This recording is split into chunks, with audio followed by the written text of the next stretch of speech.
Looks like the Lex Friedman podcast I was just watching. Really? Very official. We need the mics, which are coming soon. Let's go. I'm excited. That's what we want.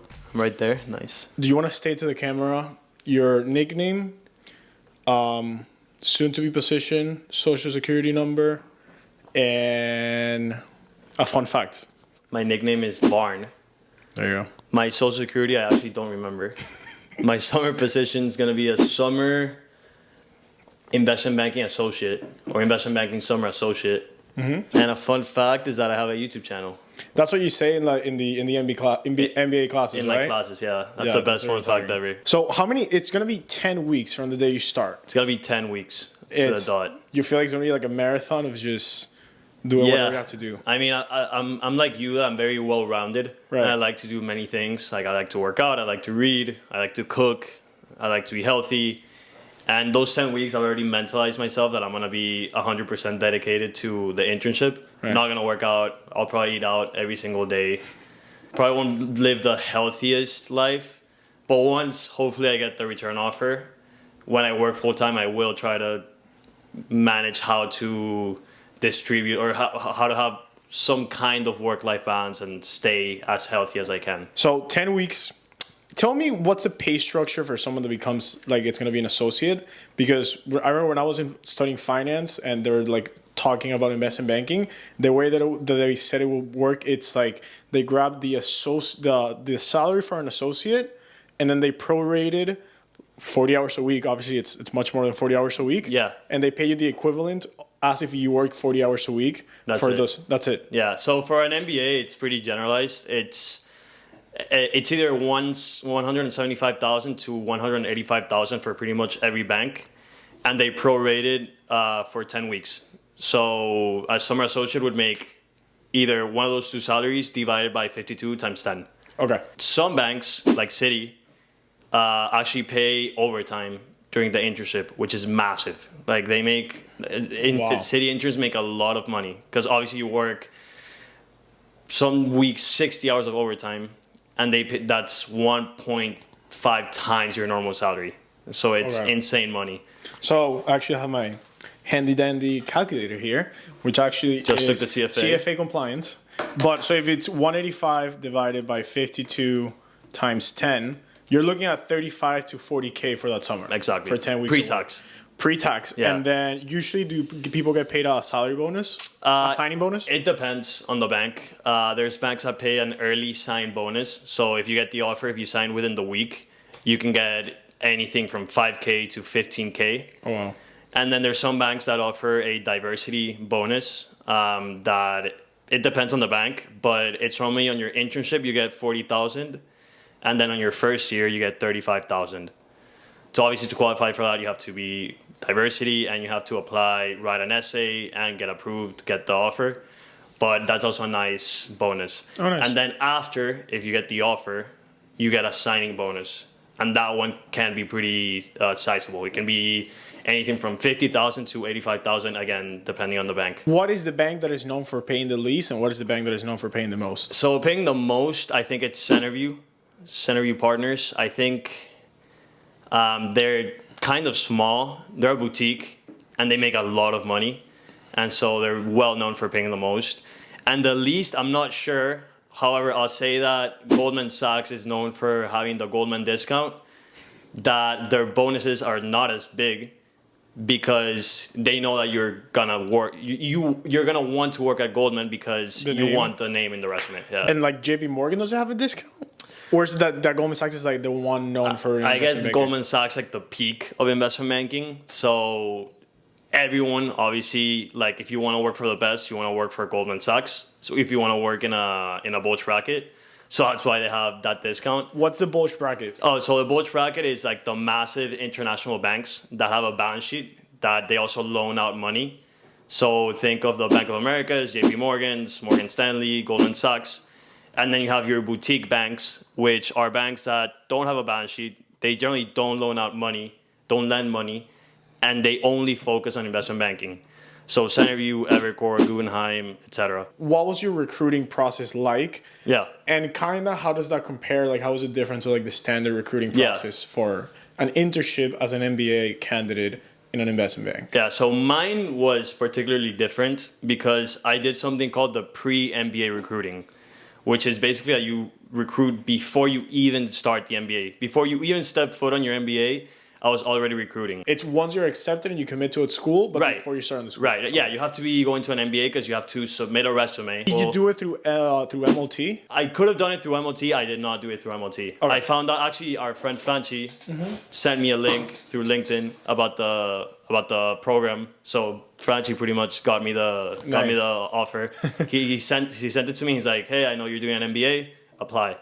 I applied and I ended up getting the offer. What was the name of the program? I don't know if you can share. The program is Pre-MBA Diversity Recruiting. Okay. Yeah, I think a few banks offered it last year. Now they're not gonna. It's over. So you apply and you basically show your resume, your experience, the bank they're going, and then what are the conversations that start happening like with people within the bank? So the good thing about the Pre-MBA recruiting is that it all happens in a month. So in a month you join a Zoom. They give you the overview of like how the whole program's gonna work. They invite you to the offices. You go to the office, network, meet some of the bankers. Based on that, they say it doesn't matter, but I think it matters. Based on that, you apply for the position, and you get a first round. My first round was purely online. It was a Zoom, 2 interviews, 30 minutes. 2 interviews. So the first round is 2 interviews, 30 minutes each, back to back. Not really, no. They were like 2 hours apart. Okay, but it's different people. 2 30-minute interviews. What level? VPs. 2 VPs. Yeah. Okay. How technical was the interview? Was it fully personal? It's 15 minutes behavioral, 15 minutes technical. What are the type of questions they ask you in a technical interview? Is it the famous, how does the $10 depreciation? Yes. My bank specifically is known for being very technical. So there's a guide called the 400 Questions Guide. I don't know if you've heard of it. No. I made a video about it, but right. There's that whole guide with those kinds of questions. That my bank specifically tries to move away from those questions because they know you're going to study those questions. Right. They ask you like a little more advanced questions.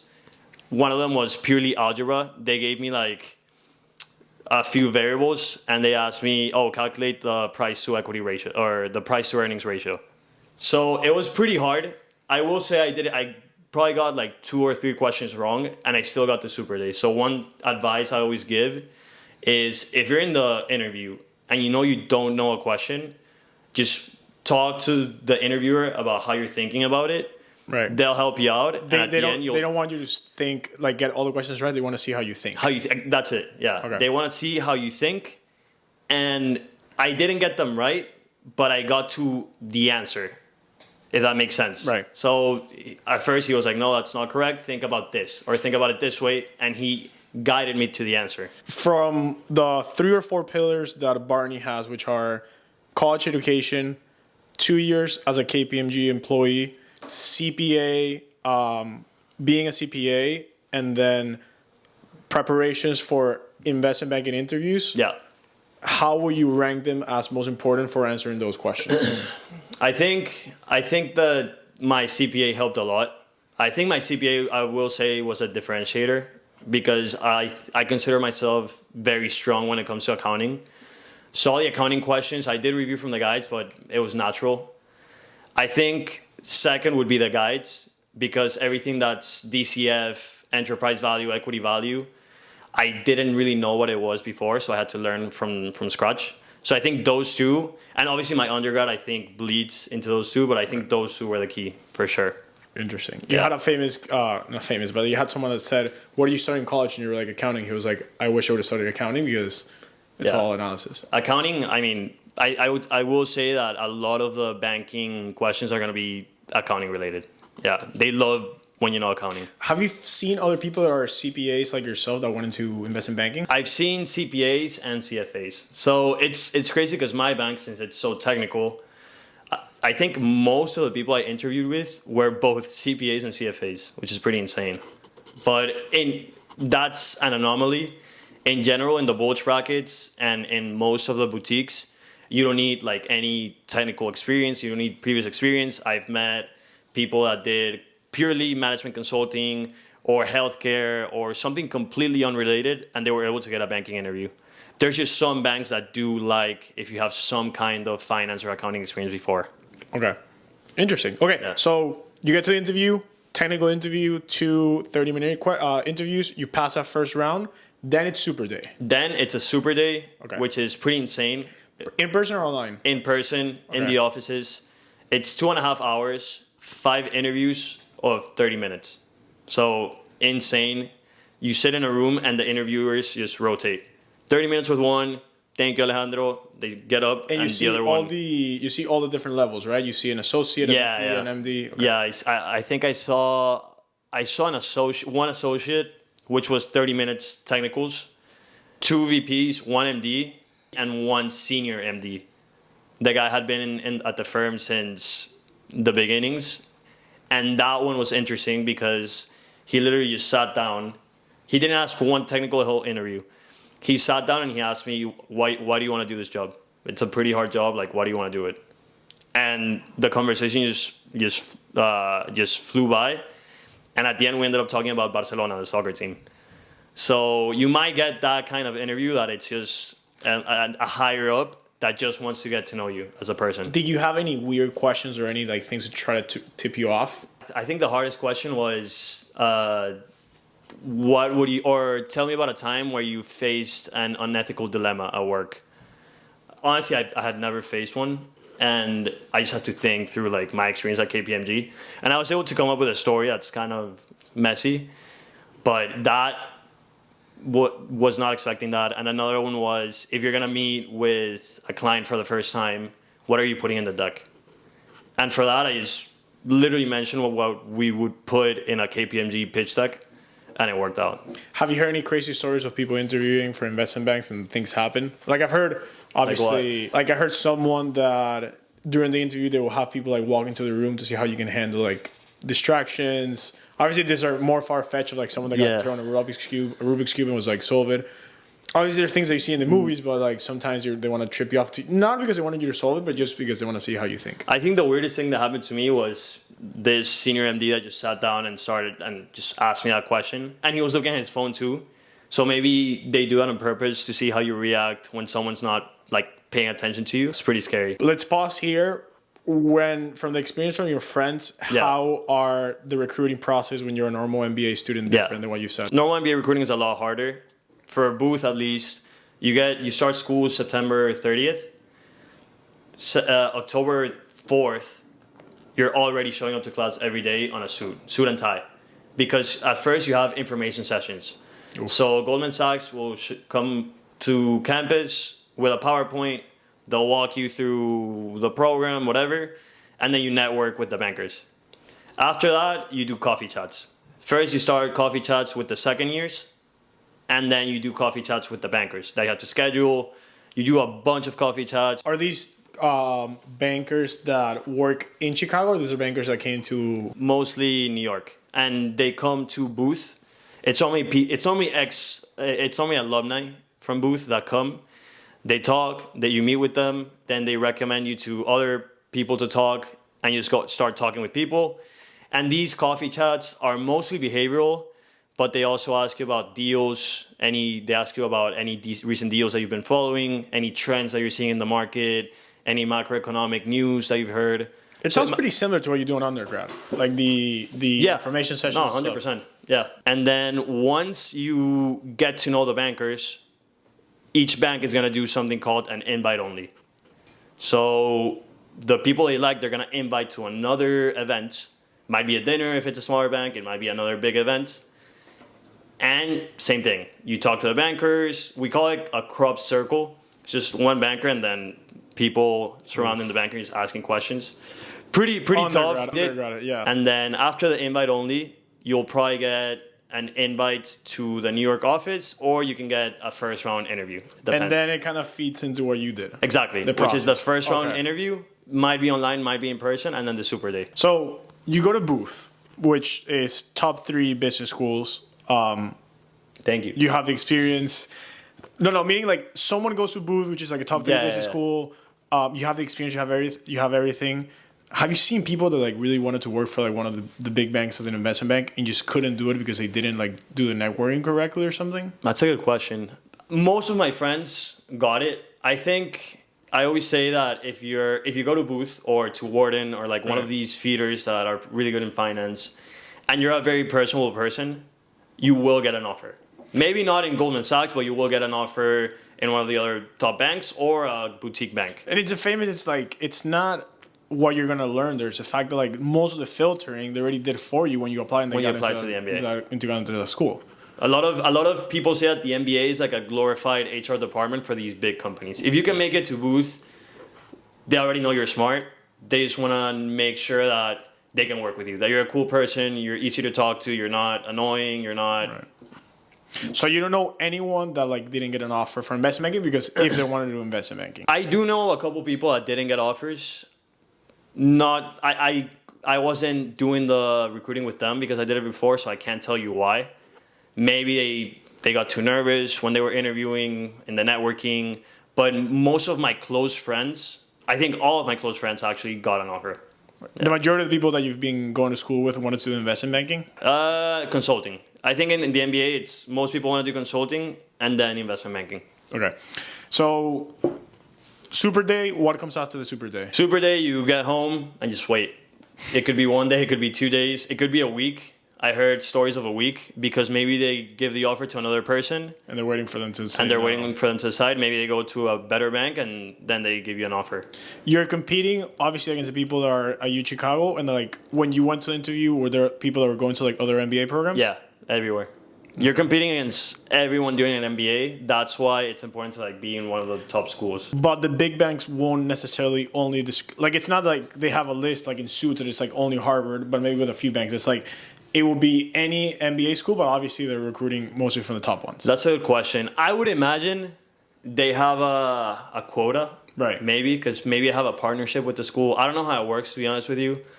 But I know there's the big banks, I'm sure, have like a number in their mind. Like, oh, we want to take 4 from Booth, one or 2 from Harvard, because Harvard people don't really do investment banking. 5 from Morgan, et cetera, et cetera, et cetera. Okay. But I'm sure they have like a quota from each school. Then it starts the famous placements, right? So it's like what team you're gonna work on. That was in my case. Okay. So in my case, I applied for a generalist position, and then once I got the offer, they changed it, and that's why I had to do a placement for the industry. Because when you're applying for positions, there's only one position, which is an investment banking associate for an MBA candidate. No. So in the Bulge brackets, how it works is that you apply for an industry. Oh, wow. So that's something that I skipped on the recruiting part. But when you're recruiting, you're going to talk with people from each different group. And based on who likes you, they're going to push through in the process for their group. So they always say cast a wide net at Booth. Don't go in saying, oh, I want to do consumer for a Bulge bracket. Just talk to everyone. Apply to everything because that's going to give you the best chances to obviously get an offer. So I know people that wanted to do consumer and ended up doing industrials or vice versa. So there's banks that do have you apply to an industry. There's banks that do the generalist program that you just work in many industries. And my case was very, very specific because I got in as a generalist, but they changed the program and I had to get placed to an industry after. What's the expectation? Not expectation. What have you heard as far as hours? Hours, it'll probably be Monday to Thursday, probably like 9 a.m., 10 a.m. to 11 p.m. plus. And then Friday, it depends, but 8 or 9 to 10 to 7 p.m. I think Saturdays are pretty protected in my group. I'll find out more in the summer. And Sundays, you work on and off. Like you might do something here, something there. So it's like 75 to 80 base and you're pushing on. Exactly. That I think the average is going to be 75, 80. That gets to a point where you have to obviously sacrifice going out, you sacrifice time with friends, girlfriends, and everything. It gets to a point where you have to start sacrificing sleep. There's just no way you can. No, 100%. Yeah, I think a good like 6-7 hours would be beautiful. Okay. What's your prediction? I'll tell you this, and if you want to cut this part, you can do it. But that person that refer you or friend from high school, Frenchie, that refer you the program, are you gonna give him anything for him referring you the program? Couple beers, for sure. Couple beers. There you go. Anything else? That's it. Sure. Peace.